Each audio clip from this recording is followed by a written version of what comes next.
All right, Margaret Haggard, thank you so much for joining me. This is in our series of interviews with candidates for St. Lawrence County Board of Legislators, yourself District 10, representing mostly the village of Potsdam. Thank you so much for taking the time.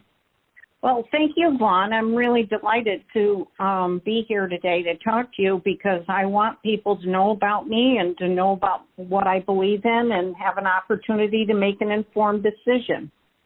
I Great. appreciate you providing this forum. Oh, thank you. So, first of all, just tell me a little bit about yourself, both personally and your professional background as well, and some of the things you do in the community. Well, I'm a Potsdam native. I am a retired special education teacher from Madrid, Washington. I am currently the District 10 legislator since May of 2020. I grew up in Potsdam, but I came back to the area in 2002, having lived in California and Texas along the way. I have 2 children and 2 stepchildren.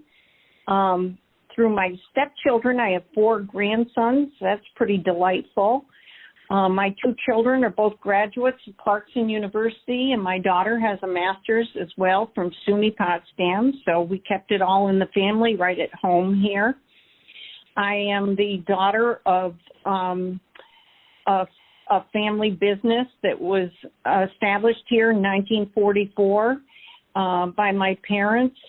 And, of course, I grew up in a political family, so I know a little bit about politics, although this is my first foray into running for public office, and I'm delighted to do so. I've always looked at public office as a way to give back to the community that you've lived in, and I was able to do that from 2005 to 2015 by being the acting village justice here in Potsdam, and now this has provided me another opportunity. I have an undergraduate degree and a master's in business administration from the University of San Francisco, a teaching credential from Texas A&M, and I'm a national board certified teacher, and I had a great career at Madrid, Waddington. Go Jackets. Great. So what would you cite, you're currently on the board, but what would you cite as your primary motivation for running for a full term?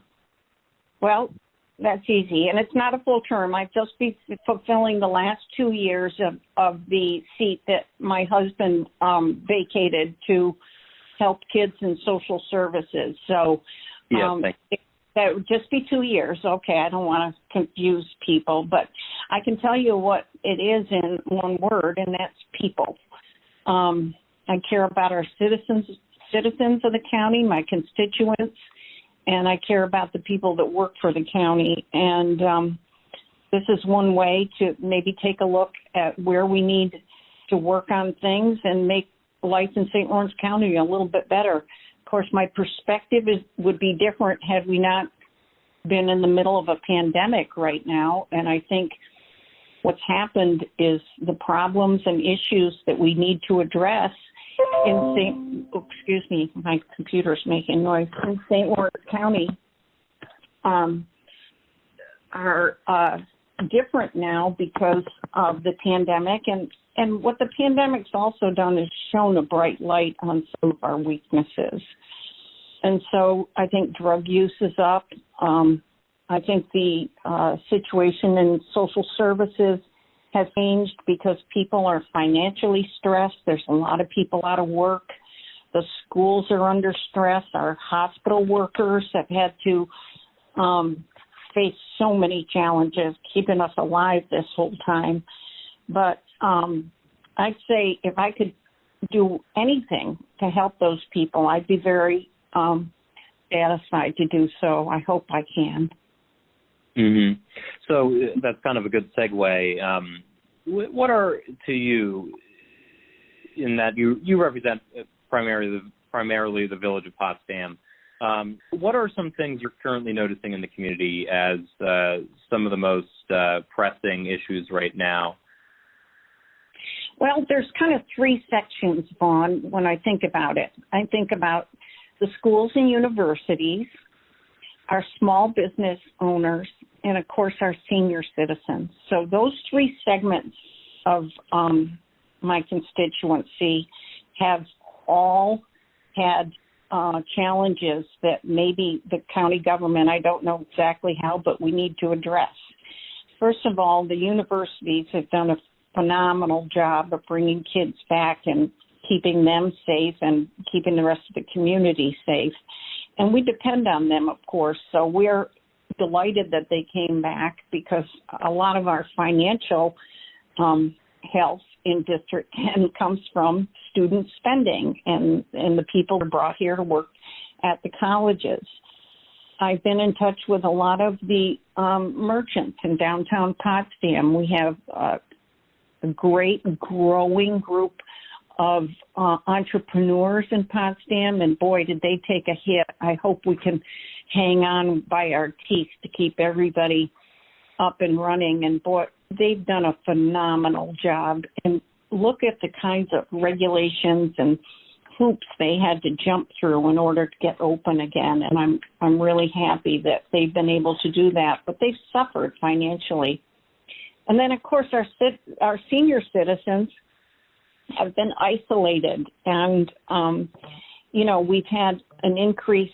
We have an excellent Office of the Aging. I can't say enough good things about them, but they've had their challenges, too, the number of meals that we're getting out to people. And people have been isolated because families can't visit them, and they also have to be fearful when they do go out in public. So those are my major concerns for our community. We need to get everything back on a path where we can continue to grow and prosper and take care of each other. Mm-hmm. So you pointed out these issues, and why do you think that the board would be better positioned to tackle some of those issues with you remaining on it? And what steps would you take to support kind of backing those issues and making those improvements moving forward? Well, I think I already have demonstrated that I'm a people person and I'm concerned about the people in our community. But also, I'm a native of Potsdam. I know people in the community. I understand the community. Additionally, I'm an excellent listener, and I am open to people's ideas. And I've stressed throughout my campaign, and even prior to that, contact me. People can get a hold of me through the legislative website, either through email or my phone number. I have 3 separate social media sites, Facebook, Twitter, and Instagram, where people can get in touch with me, and I have my own web page. So I'm really open to suggestions and hearing from people. I don't have all the answers. I'm new to the board, but even if I hadn't been new to the board, I don't think anybody has all the answers. But I do understand the people of Potsdam. And one thing I want to point out, Vaughn, is I'm really anxious to represent everybody in Potsdam, people that vote for me and people that don't vote for me. Lately, we've had horrible division on the national level, even somewhat on a state level in politics, and that can't go on when we're a community that has to come together. I feel very strongly about that. We have to work together. I have people that I feel I can agree with very easily on the Board of Legislators, and I have agreed with them, who are on the other side of the political spectrum from myself, because they care about people and they care about the welfare of those in our community.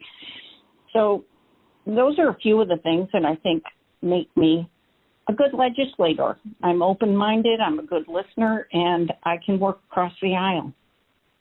Mm-hmm.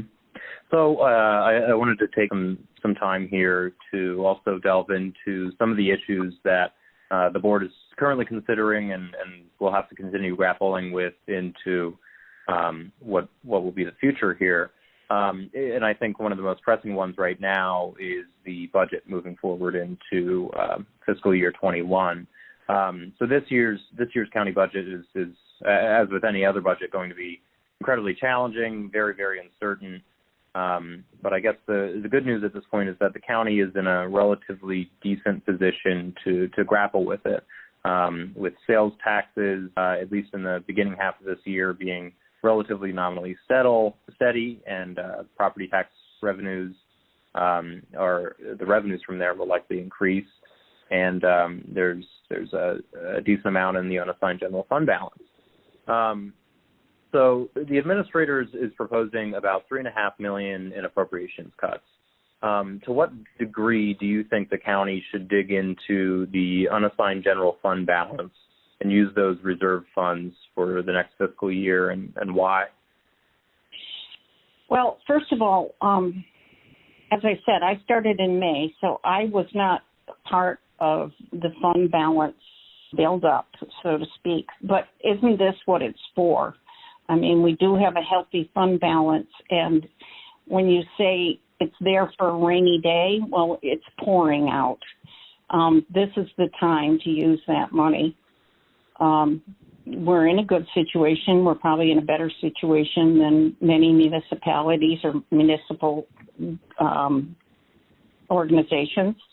And we know that state funding and federal funding is going to be difficult.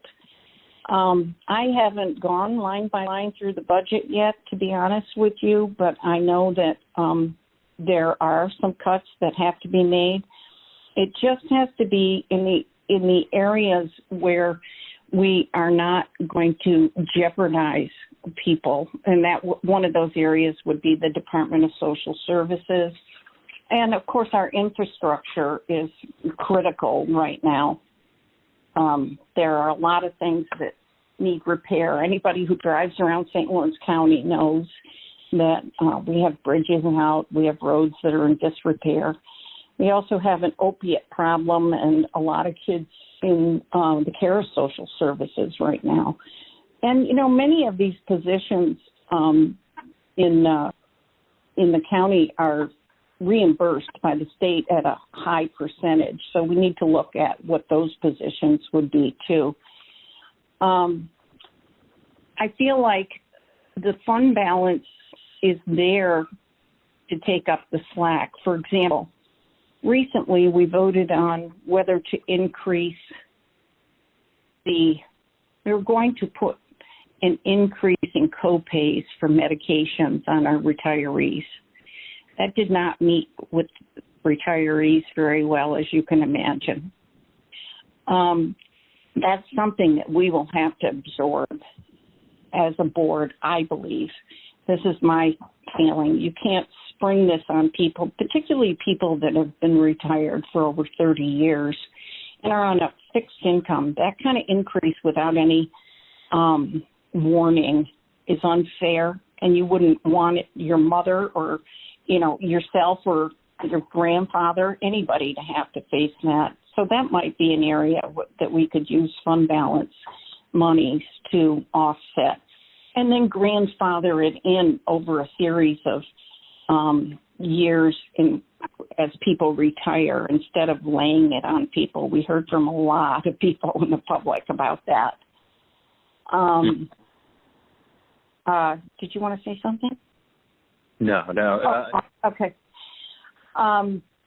So, yes, we have challenges, but,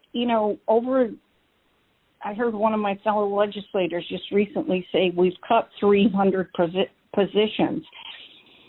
Everything, click physics, equal and opposite reaction. We can't continue to cut people and not expect that services will be affected. Now, fiscal responsibility is one thing. Adding to the fund balance is not the only side of the equation. I'll compare it to another science, chemistry. Both sides of the equation have to balance, right? If you're going to cut jobs, you have to look at what services are going to be cut. So without shortchanging the people of the county that have paid, this is their money. They paid this money into taxes to provide services, so it has to go back to them in some form. Mm-hmm.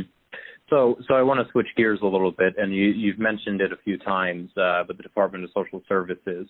Yeah. We learned, or at least it was the new commissioner of the Department of Social Services, Cynthia Ackerman, addressed the board a few weeks ago, and she noted that there were, at that time, currently upwards of 340 children in foster and institutional care in St. Lawrence County. That number has doubled in the last year, and that puts St. Lawrence County in a position where, population-wise, the county has 1 out of 100 residents in the state outside of New York City, but 4 out of every 100 children in foster care. And the DSS General Counsel's office saw a 100% turnover in staff, and the commissioner's office itself was unfilled for a few months within the last year.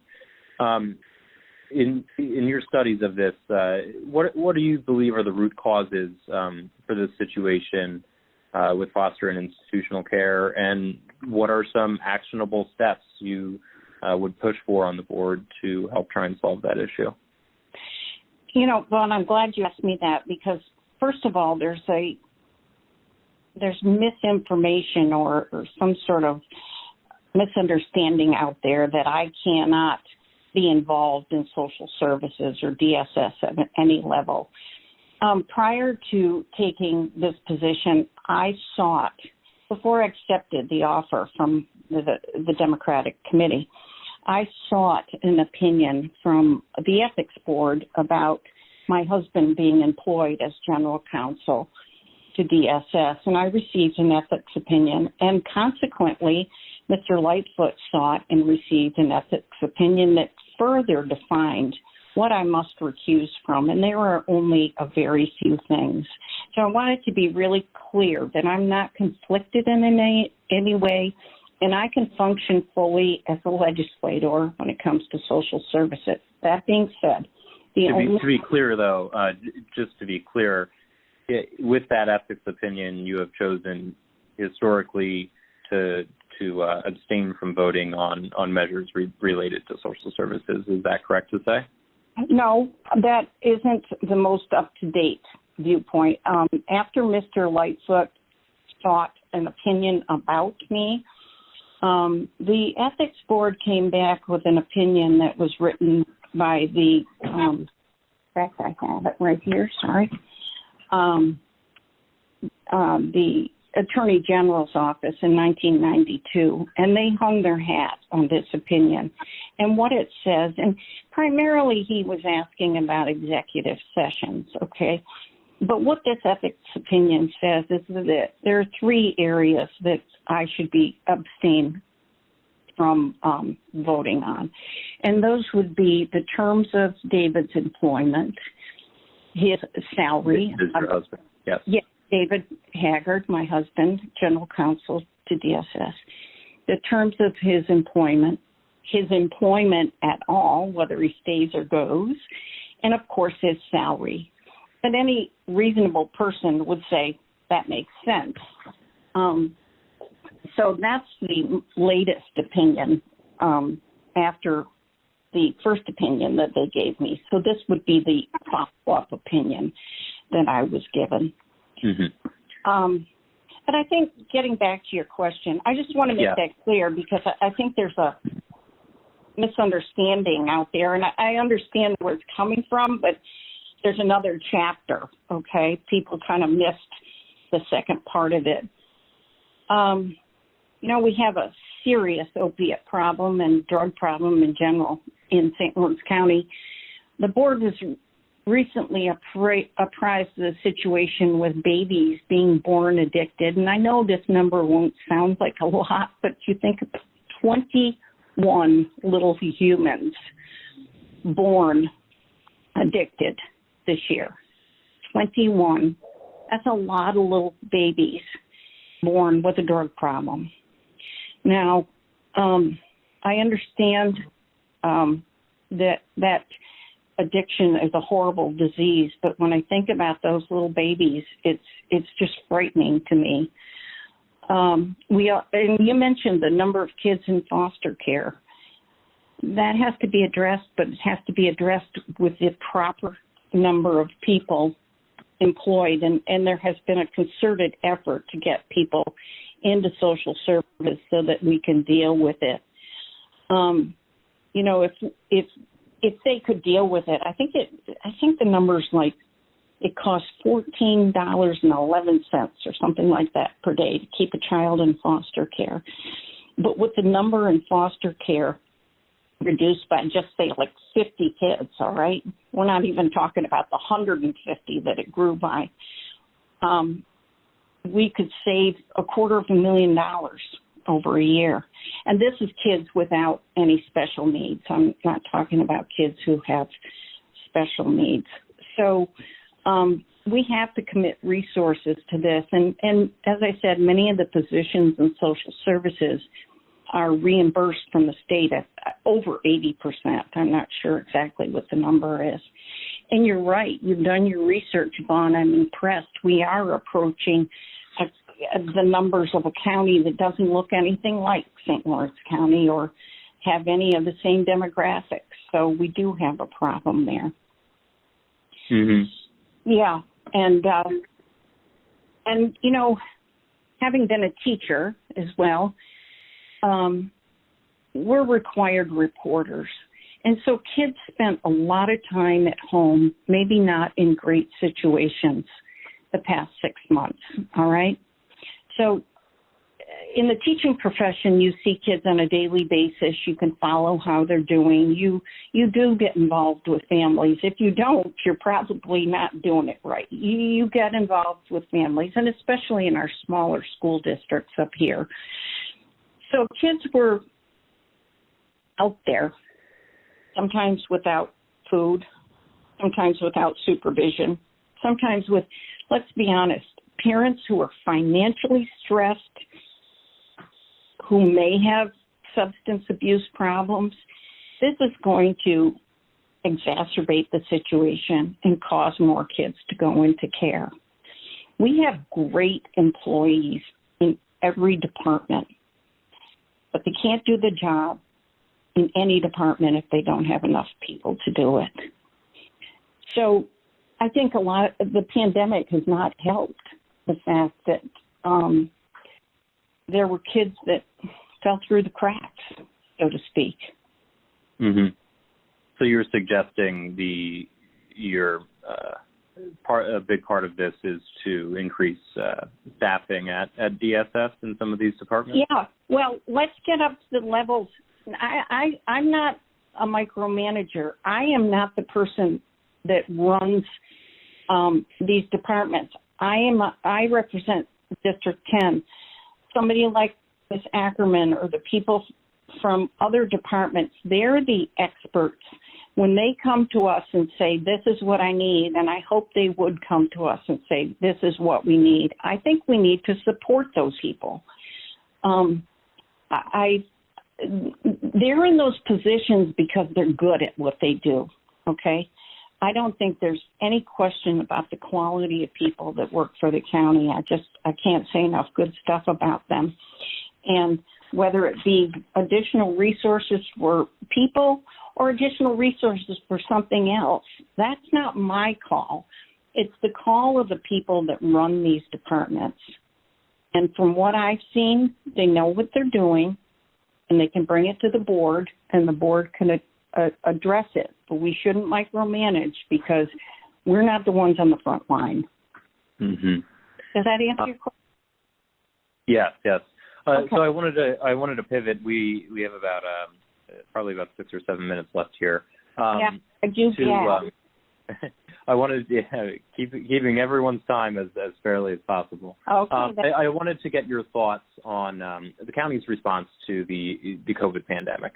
Obviously, there's a lot included in this, but at our current moment, where we currently stand, we're talking in mid-October.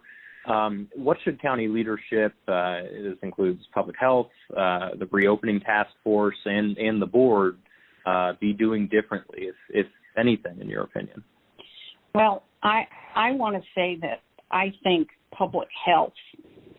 Dr. McGuire and Dr. Williams, being the main people that I come in contact with, have done a phenomenal job.